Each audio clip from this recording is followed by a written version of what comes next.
Hello mamas and welcome back to the Pregnancy with Physio Laura podcast. Today we are kicking off the C-section birth series, delving into mental preparation and emotional processing. Now this is episode 1 of 5 in this C-section birth series, where you'll hear mostly from me and my professional expertise, as well as my personal experience with having had 2 C-sections of my own.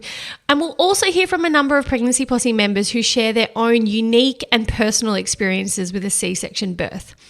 Now, I think it goes without saying that this series includes my general professional physiotherapy advice, as well as my own 2 highly personal experiences with having had 2 C-sections. Now, remember that no 2 births are the same and no 2 women are the same. So just because you've had a C-section birth and I've had a C-section birth, it doesn't mean that we'll have had the same experience as each other. There is such a huge spectrum of birth, not just from the mode of delivery, but from how the mother and the baby feel during their birth. So please don't assume I'm speaking on behalf of all C-section mamas, because I am not. I am purely speaking on behalf of myself and sharing personal stories of other mamas inside my Pregnancy Posse membership. Some of the stories and the advice will resonate with you and some will not. So take from these episodes what you need to hear. And it is my hope in this series to shine more light on C-section births, as I find that a lot of women still hold a lot of shame and stigma around this type of birth. And there also seems to be a lot of mystery surrounding these births. So it is my hope to demystify exactly what a C-section birth might look like. In this C-section birth series, we'll also be covering physical preparation and recovery after birth, my own 2 C-section birth stories, as well as a Q&A episode answering all of the most commonly asked questions that I've received around cesareans. Now, quickly, before we get into this episode, I couldn't miss an opportunity to share a little Laura life lesson. Something I'd like to do in each of these solo episodes is share a lesson that I've learned. And these are little lessons or learnings that have resonated deeply with me, and I hope that they do with you too. So today I wanted to chat about keeping the simple sacred. So I think in life we often wait for the big, grandiose events to really let ourselves feel excitement and joy. So the big holiday we've been waiting for, birthdays, weddings, a job promotion. But what if we could access that same feeling of joy, excitement, pride, or love on an everyday basis? In the delight of our morning cup of tea, in watching the moon and the stars at nighttime, in feeling the breeze on your skin, in diving into the ocean, observing your children play and laugh. So today, I'm personally choosing 2 things. I had my morning coffee on my balcony and I listened to the kookaburras.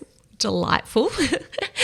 And I need to sweep and mop the floors later, which is, quite boring. So I'm going to crank some old school Queen and have a little dance party. So I hope that maybe you too today could keep the simple sacred. Now, let's get into episode 1 of our 5-part C-section birth series, chatting all about the mental and emotional side of preparing for and processing a cesarean birth. Hello mamas, Laura here, and I am really excited for today's episode because I think that giving birth is such a monumental and special time regardless of the mode of delivery. I believe every woman has to lean into her emotions, prepare herself mentally for her upcoming birth, and then unpack her feelings about her birth after the event, regardless of how it all pans out, good or bad, planned or unplanned. In today's episode, I wanted to discuss my own personal ways of mentally preparing for and processing my C-section births, as well as include advice and stories shared by my wonderful Pregnancy Posse members about their personal experiences with a C-section birth. I personally learned so much from these wonderful ladies, and I am confident that you will too. As you will hear in later episodes when I share my 2 birth stories, my 2 C-sections were relatively unplanned for the most part. They also weren't medical emergencies, which puts me in a unique position. So when it comes to mentally preparing for a C-section, it is not something that I ever consciously did because it was never 100% on my radar for either of my births.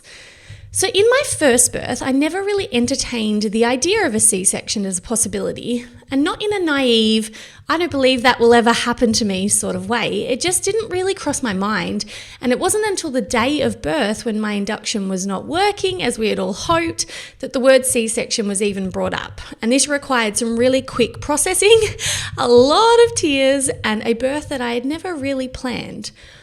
From speaking to my wonderful women on both social media and inside my Pregnancy Posse membership, A lot of women expressed that they wished that they had have thought about the possibility of a cesarean section birth during their pregnancy, because they felt that they were totally out of their depth once this birth option was put on the table, and that it took a really long time for them to work through this decision after birth because they had never entertained the idea of it beforehand. So if for some reason you are aware that a C-section is definitely how you are going to birth your baby, and you think that this preparation method would suit your personality, it may be worthwhile to ask lots of questions about the actual day of birth.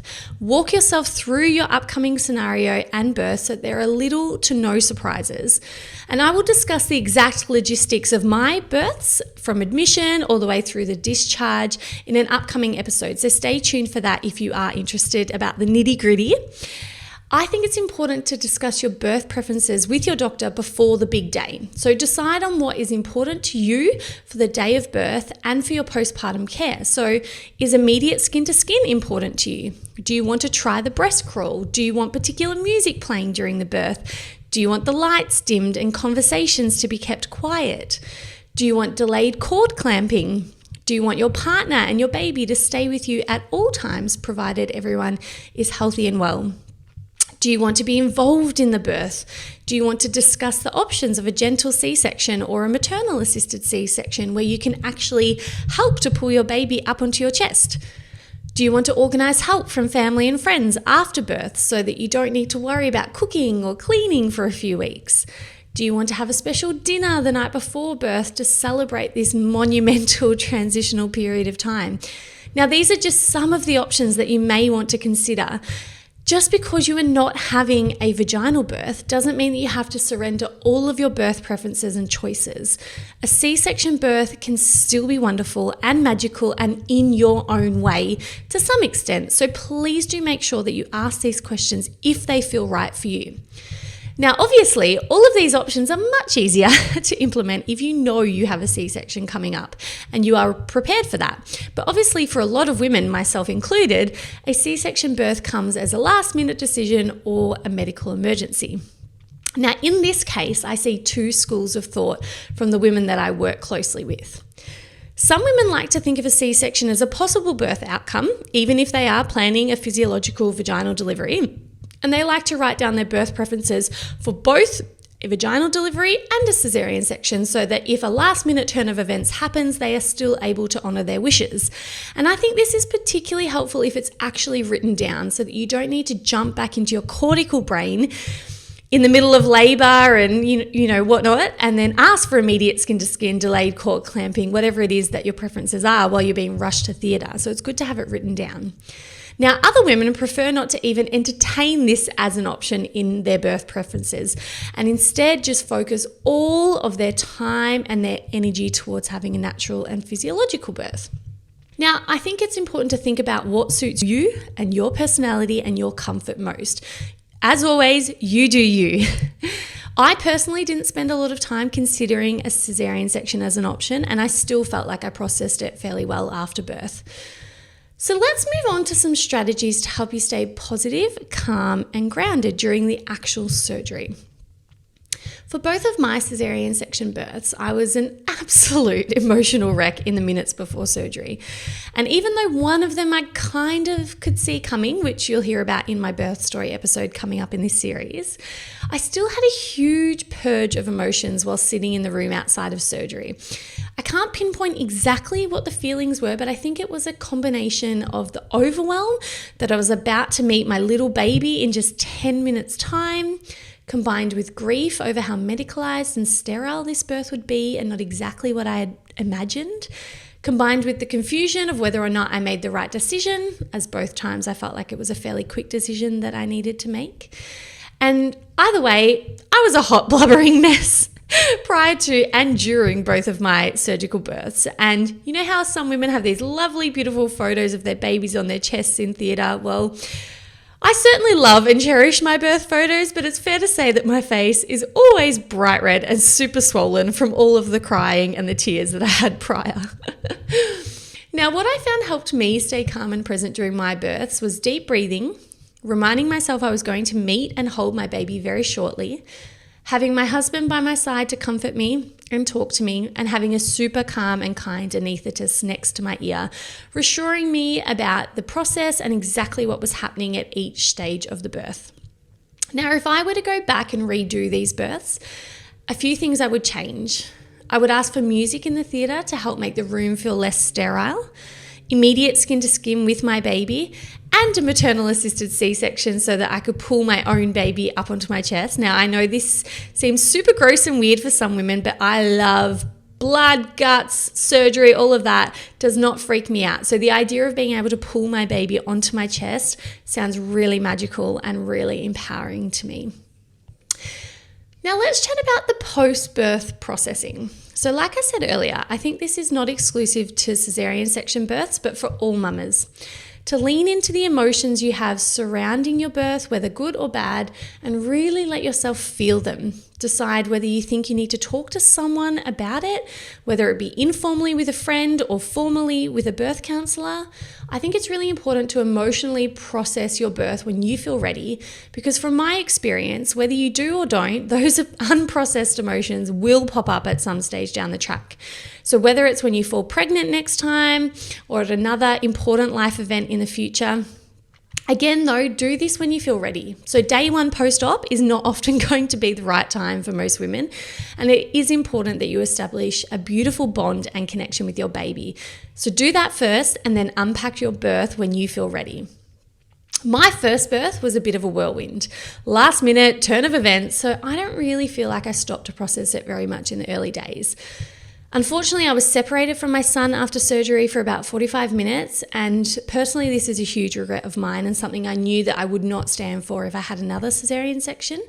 And I remember lying in recovery on my own and repeating to myself, wow, I have a son, because it all just felt so surreal. And whether you agree with me or not, I hold a very firm opinion that you should never separate mother and child if everyone is healthy and well, which in my case we were.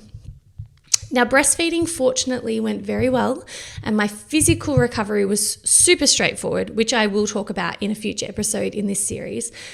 So given that I didn't know any different for my first birth, I would say my mental recovery after birth felt just fine. I didn't feel trauma or difficult emotions surrounding the birth.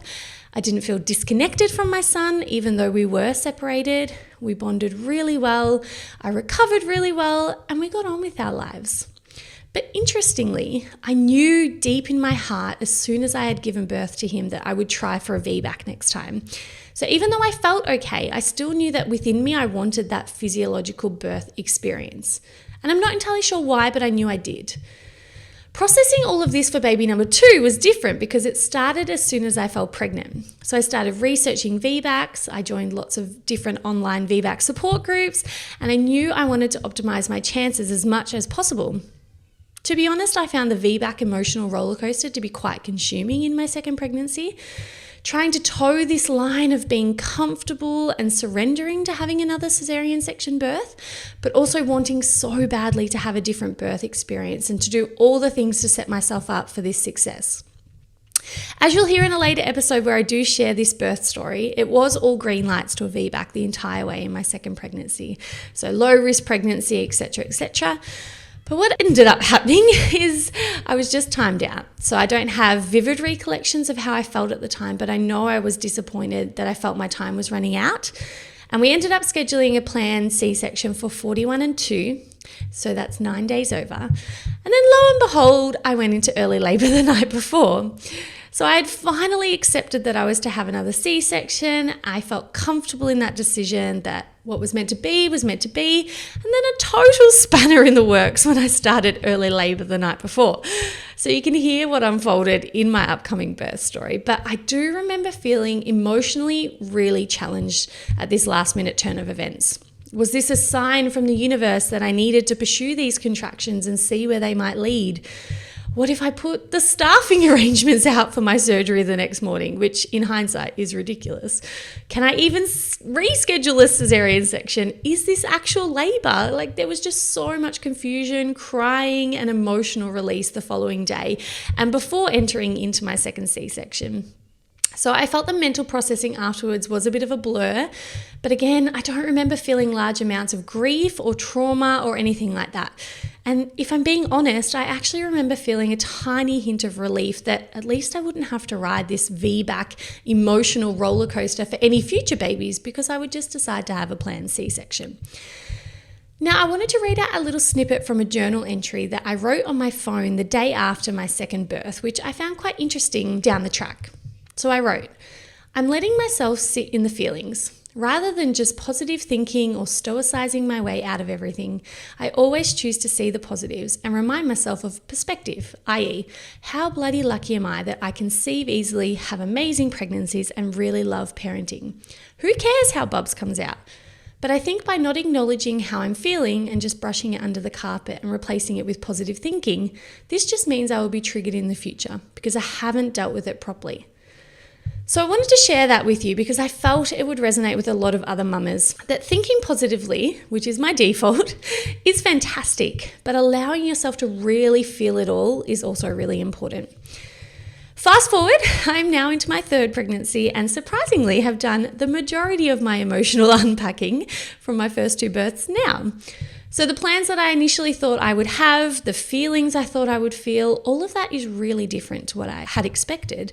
And it is surprising me just as much as anyone else, but I am enjoying the journey so far of educating myself, leaning into my intuition and really trusting.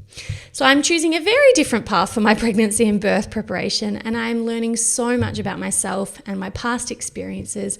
And I really look forward to sharing more about this in the future if and when I feel called to do so.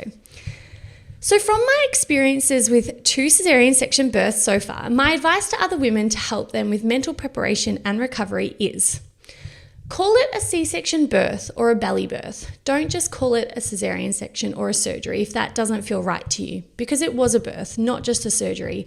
It's just not necessarily the birth you had envisaged or hoped for. I also recommend you talk to someone about your feelings. I don't believe that the only outcome we should be aiming for is healthy mum, healthy bub, because this really bypasses so many women's experiences. So if you need to talk to your partner, your mum, your friend, or a trained birth counsellor to help sift through your emotions and your feelings about your birth. I can almost guarantee that if you sweep it under the rug now, it will pop up at some stage, whether it's your next pregnancy or in another life event down the track. Remember as well, you can always make up for lost time and compensate. So whilst you can't go back and change your birth, you can always help to compensate for it a little bit. So I know a lot of women who have cesarean births are concerned about bonding and breastfeeding and physical recovery after birth. And many midwives I've spoken to have spoken a lot about making up for lost time with loads of skin-to-skin time when you can. So if you were unfortunately separated like I was, do loads of skin-to-skin when you can. Do the breast crawl if possible, or express colostrum before birth and use that if needed. Again, doing lots of skin to skin when you can to help stimulate lactation, so you can compensate. Empower yourself and ask for your preferences. So if it's important to you, then ask for your preferences in surgery. Ask for immediate skin to skin, the breast crawl, a particular song to play when your baby is born, delayed cord clamping, whatever it is. You don't have to throw your hands up in the air if things aren't going to plan. You can still curate a wonderful birth environment.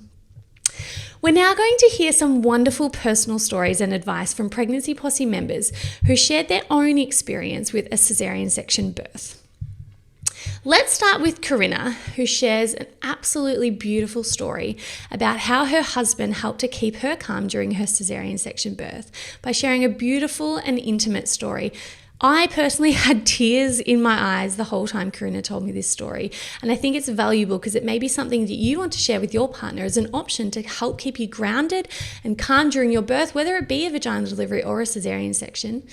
We're also going to cut to Corinna's advice to other women around being open to changes in birth circumstances, but also being empowered and informed, and a reminder that both births can be beautiful no matter how it happens. We also skip to Corinna talking about some negative reactions she experienced from others after having a cesarean section. And I really wanted to include this in the podcast today because a lot of women I speak to do experience shame or stigma around having a C-section. So I think it's important to highlight this and to try and change the dialogue around birth. So whether the C-section was planned or whether it was an unplanned traumatic experience for a woman, we can never assume to know how someone feels about it. So I think it's best to come in with a curious mind and ask someone how they feel rather than assuming that they would feel poorly or negative towards having a cesarean section birth.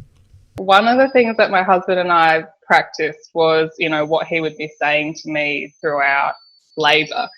And my husband, in his wisdom, actually decided to start using those things when we were there during the surgery. Sorry, I still get a bit emotional about it. No, absolutely. So what he did was we had actually gone on a holiday. We went to Europe just before we found out we were pregnant with our daughter, as you do. And he started to describe to me the Amalfi Coast while I was lying there. So I was scared. And he started to go through the imagery. So he'd be like, oh, remember the stairs, or remember the beautiful ocean, or remember that particular cafe that we were at and what we ordered. And all of a sudden my mind completely went to another place. I was there with him in the Amalfi Coast throughout that entire experience. So even though, the room's cold and you've had C-sections, you can feel that tugging and all of that. It actually was a really beautiful experience because he was there with me using all of those mental techniques and, sitting there looking at me throughout the entire experience. So while I was really scared and mentally unprepared for the outcome of the C-section, I think there's so much value around being really connected with your partner, sharing stories, getting transported by them to a place where, you were, probably the last time you were both alone together enjoying, the Amalfi Coast. So that's a memory I think that I'll take with me forever, really. That's so beautiful. That legit gave me goosebumps. I've not heard of something like that before. I've heard of music and I've heard of breathing techniques, but I think there's actually something special in something so highly personal between you and your husband. It sounds like everyone else in the room was almost like blurred out. You were just really present and really there with him. Do you have like the one best thing you think someone could do to mentally prepare for a C-section, or if they weren't prepared, to mentally process that post-birth? Yeah, I think the biggest tip I think is like being prepared to change, and having the information and knowing that you can change your mind, and it's just about being open to that and not having like a fixed position of how something's going to happen. Because I definitely think with Olive and what happened there, I had thought that it was going to end up in a vaginal delivery. I had never even thought about C-section. And so I think that also took me a bit of time to process that. But when I got to the point with Rose of just accepting, what's going to happen, but not just to the point of being passive in it, but being informed and then saying, yeah, cool. As long as I know and as long as I'm safe and healthy and my baby is, then that's fine. So I think that would be the biggest thing I would say to somebody. And then also I think there's this really like funny dialogue with C-sections where it's almost like a disappointment, like women as well. It's like, C-section, okay, and it's so not like you've just given birth, and it's a beautiful experience as well. And like I told you, that story in the surgery with my husband, like that's probably one of the most romantic moments for us. And so if you're constantly thinking it's a bad thing, or hearing other women describe it as a bad thing, or putting it on you as a bad thing, it's just not. It's a really beautiful moment, and you're meeting your baby either way. So I think that needs to change as well, and just being open to the C-sections there as a very necessary intervention, and then just being proud of yourself that you've gone through that as well. Did you experience any negative comments or shame or judgment from family, friends, strangers after learning that you'd had a C-section? Yes. Yeah, sadly I did. And I think that then fed into my own insecurities around that process. And I don't know whether it's a lot of the comments that I had were from women who are in like a bit of an older generation. And I think, C-section was probably a bit different back then to what it is today in terms of, the way that it was done perhaps, and maybe it had a lot more lasting impacts on women of an older generation. But, every sort of older woman that I would speak to and say, oh, yeah, I had a C-section, it would be like horrified, like, why did you have a C-section? Or it was seen as an easy way out, rather than going through the vaginal delivery. So that was sort of, the comments that I heard, which is, clearly people who haven't had C-sections, because to me, particularly my recovery in my first was a lot more difficult than what I had for my second. So I think, be prepared for people to make comments, but also I think you've just got to let it wash off you. I internalized a lot of that and thought, oh God, there's something wrong with me and how why I had to have a C-section. But it's just not the case, after a lot of work to get there, but yes. Yeah, I think that's great advice. And unfortunately, I think that is the norm. I think most people I speak to have had some level of judgment or apologies around. I know when I had a C-section, I got a lot of, I'm so sorry to hear that, which made me go, oh, why? Should I be upset? More upset about this? So I think it's a really interesting dialogue around C-sections. And I guess I don't ever think people try to be malicious, but I think there's obviously a bit of a stigma still around C-sections. And yeah, that's what I'm really trying to break through with bringing this information to people, is that birth is beautiful, and there's a spectrum of good and bad for any way you deliver. And my aim is that everyone can go in knowing what they can control in their minds, I guess. How beautiful was that Amalfi Coast story? I really hope you enjoyed listening to Corinna's stories and advice. So now let's hear from Pregnancy Posse member Felicity, who had a planned C-section birth for a breech presentation. Her attitude towards birth was one of positivity and making the best of every situation.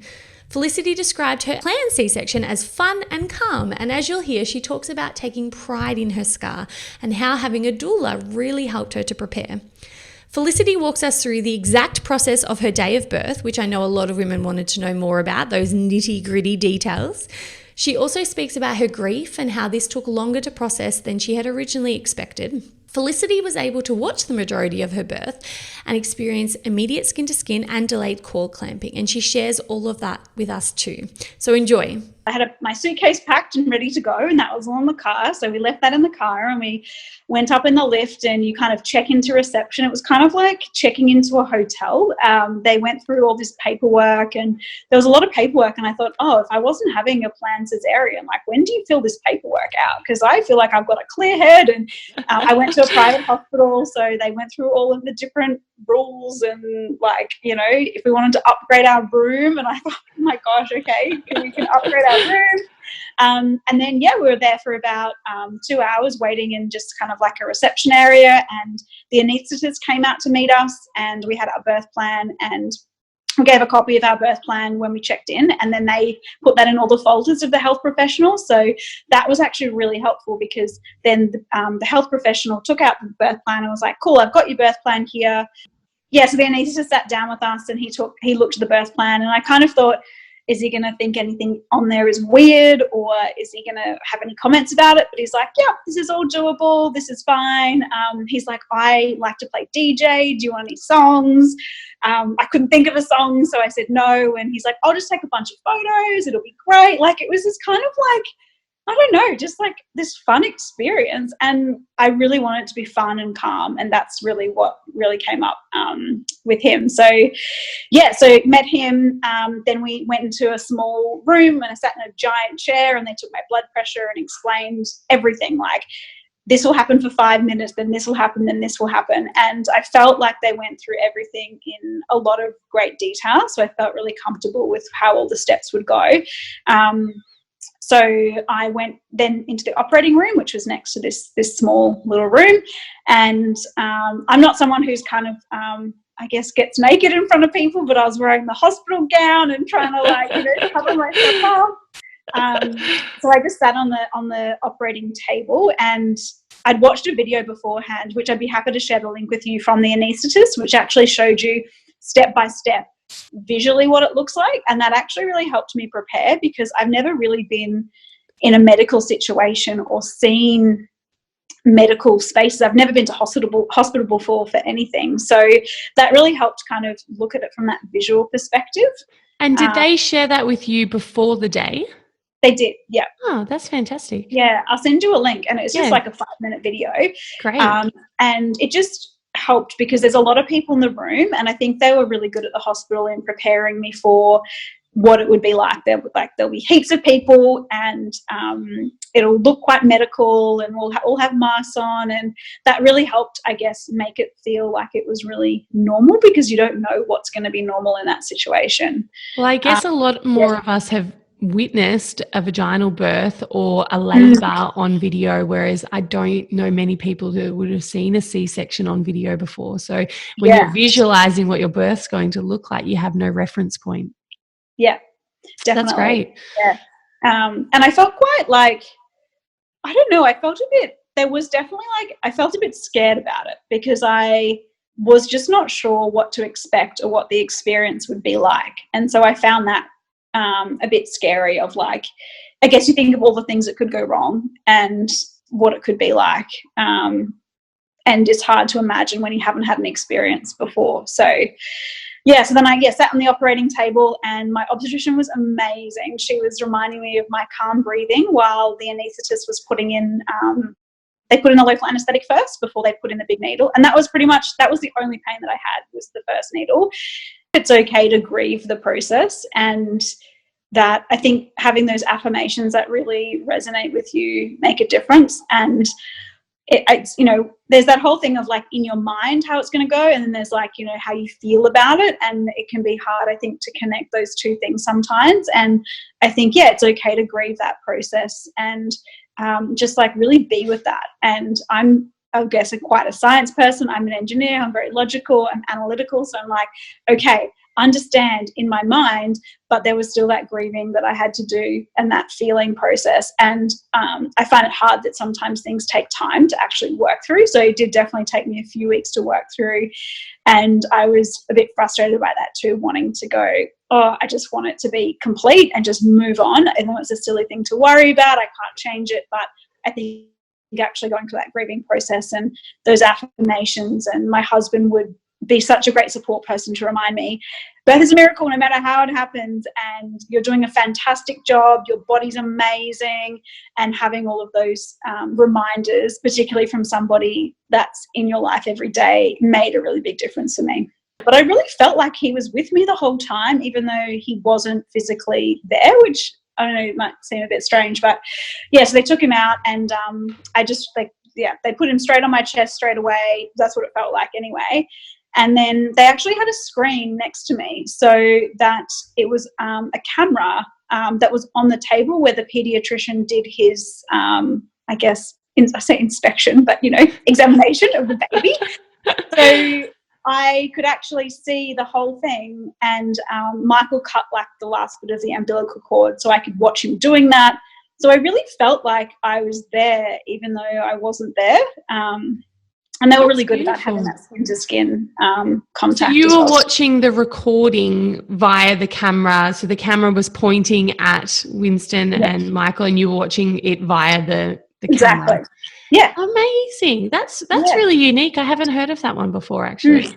The doula was great, just like knowing there was someone available to call and be there, and almost just having that independent person that wasn't like a friend or, you know, your mum or someone who I guess has all of that background. And I read a really great book before I had Winston called Birth with Confidence. And that was really interesting just to, it was, you know, focused on natural birth. But it was helpful to go through that and understand the value of a doula. And I love what they said in the book where it was talking about this this athlete, how she swam across the Great Australian Bight. And she said, I wouldn't want to have my you know, my mum and dad on the support crew boat with me, because they'd be like, oh my gosh, it's so cold in that water, are you okay? You'd want to have your coach empowering you and supporting you. And I felt like my doula was my coach who could empower me and support me throughout the whole process. Even though she didn't come to the birth, having that support just in my mind had me feel like there was someone who really had my back, who was an independent person who would really be my advocate. And I think that really helped me throughout the whole process, even though it was a planned cesarean. How great was Felicity's outlook? I think she is such a great example of someone who was really staunchly anti-C-section prior to falling pregnant, who then learned to adapt and change and was able to experience a beautiful birth, despite it looking different to how she had originally thought that birth would go. Now we're going to hear from Pregnancy Posse member Beth, who had a planned C-section for a low-lying placenta, plus for some other personal reasons. And she speaks about the practical advice that she found helpful prior to birth to help her with recovery, how she felt the need to justify her birth decision to family and friends, and her advice to other women about speaking up, asking questions, and making sure that you feel empowered and informed throughout the whole process. And I thought it was really interesting to include how Beth felt she needed to rely heavily on medical advice to justify having a planned C-section to family and friends, because she didn't always feel confident to just say that this was the best choice for her and her family.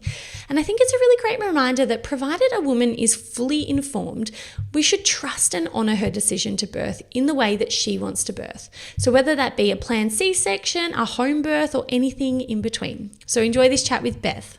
To mentally prepare, what I found the most helpful was to seek the advice you can get from reputable sources. When I was searching for information about C-sections, I was quite critical about the sources that I was getting that from. I was trying to find it from government-based websites, medical-based websites, websites from physios that kind of knew what they were talking about. I kind of tried to avoid like the mum chat rooms. The anecdotal advice, I guess, could be quite useful, but also might be a little bit scary if it wasn't something that you had done a lot of research. So I was quite critical about the information. I guess the best thing that I found, which was on the Instagram of a women's health physio in the US, was videos on how to get in and out of bed and how to get in and out of a chair post C-section. That was just invaluable, because I guess if you don't know how best to do that, you could cause yourself quite a lot of pain and potentially injury if you were doing that wrong. I felt like mentally going in armed with that knowledge of, okay, when it's time for me to get out of bed tomorrow, I know how I'm going to go about it. I know how I'm going to do it to minimize that pain. And I felt like having that kind of practical information really made a difference to how I felt about it. Absolutely. I think that's very important information. It's the little things like how to get out of bed that you wouldn't think you have to think about, but make a huge difference. So did you find it hard to then justify or explain to your mum or other people who were struggling, or did you find it quite easy because you were quite confident in your decision that you'd made already?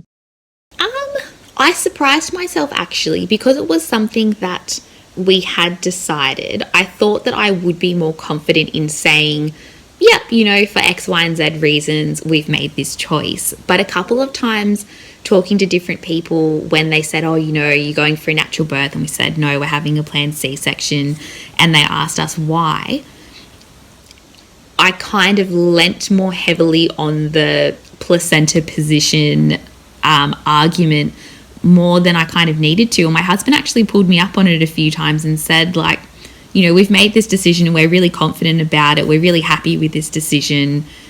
like you shouldn't feel like you need to justify it other than to say we've made this decision because it's what we want and it's what's best for us. There doesn't necessarily have to be a medical reason, even if, like my friend, there's no medical reason, no family history, no nothing. She simply wanted a planned C-section. That is enough.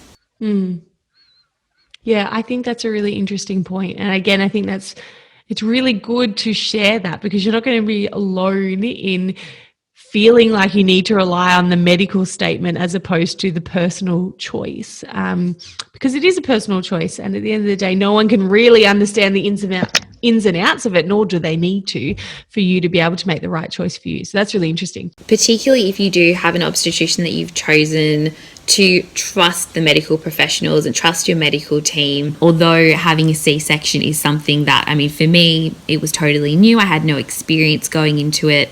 Trusting the medical team that we had chosen to do their job. They do those kinds of surgeries all day, every day. They know what they're doing, and to trust that process.